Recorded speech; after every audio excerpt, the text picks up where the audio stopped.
I have, as Tim said, spent my entire adult life fighting for what I believe in.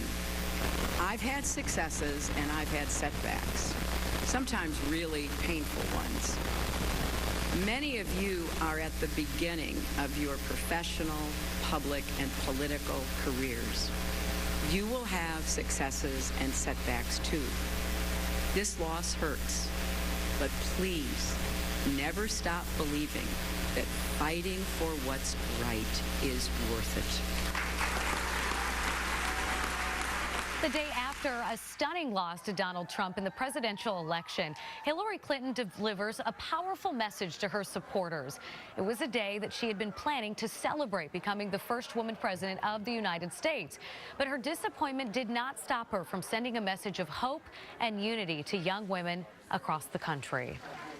To all the little girls who are watching this, never doubt that you are valuable and powerful and deserving of every chance and opportunity in the world to pursue and achieve your own dreams. And when it comes to your dreams, are you ready to think big and transform your career?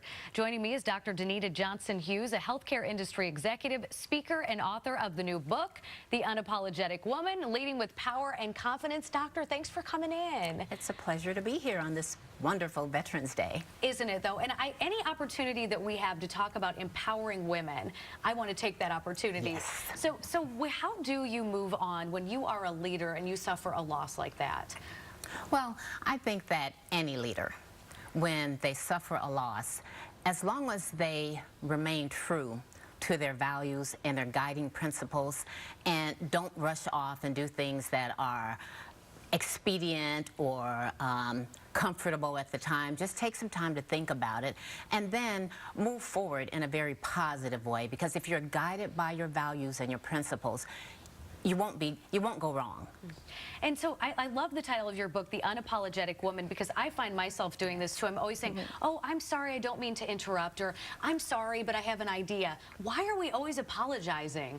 I think that the word sorry has become so ingrained in the female psyche because it's the way we were brought up. We were taught that we're always supposed to be nice, we're always supposed to be polite.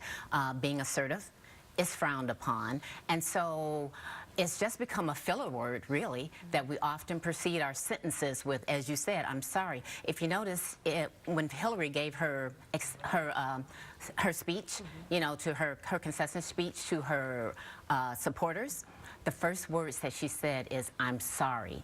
And I look at that and I understand she's a very gracious woman, a very appreciative woman, but she has so much to be proud of. The fact that she brought this team together, that they worked their heart out, they were passionate about what they did, and so there's really nothing to be sorry for. They worked hard. They just happened to come up on the short end. Yeah, and you consider this the sorry syndrome. I mean, you've tagged it that. And so absolutely. How do we get past this? I mean, because sometimes when you don't apologize for something you're about to do, it makes you feel bad. So how do you move past that? How do you get that out of your dialogue? Well, you know, as women, we always want to be considerate of people's feelings, of their time, and so we often interject sorry into a situation because we want there always to be peace and harmony. But sometimes you have to assert yourself, and if you don't, it really does damage to your credibility. It's not, it doesn't will people to think of you as powerful. There's a difference between powerful people and those who are powerless. Powerful people are confident, they're assertive, you know, they're not afraid to take risks, they're optimistic, and if you don't own your power, then you become powerless. And if you become powerless, you can't move forward in a positive way. You can't make a difference. Let's talk about a pathway to success. What are the first steps that you recommend to women that are looking to move up in their career? To get away from or move away from fear and uncertainty, because fear paralyzes you. It doesn't allow you to move forward. If you're uncertain about what to do or how to do it, you become paralyzed. And so you have to own your power.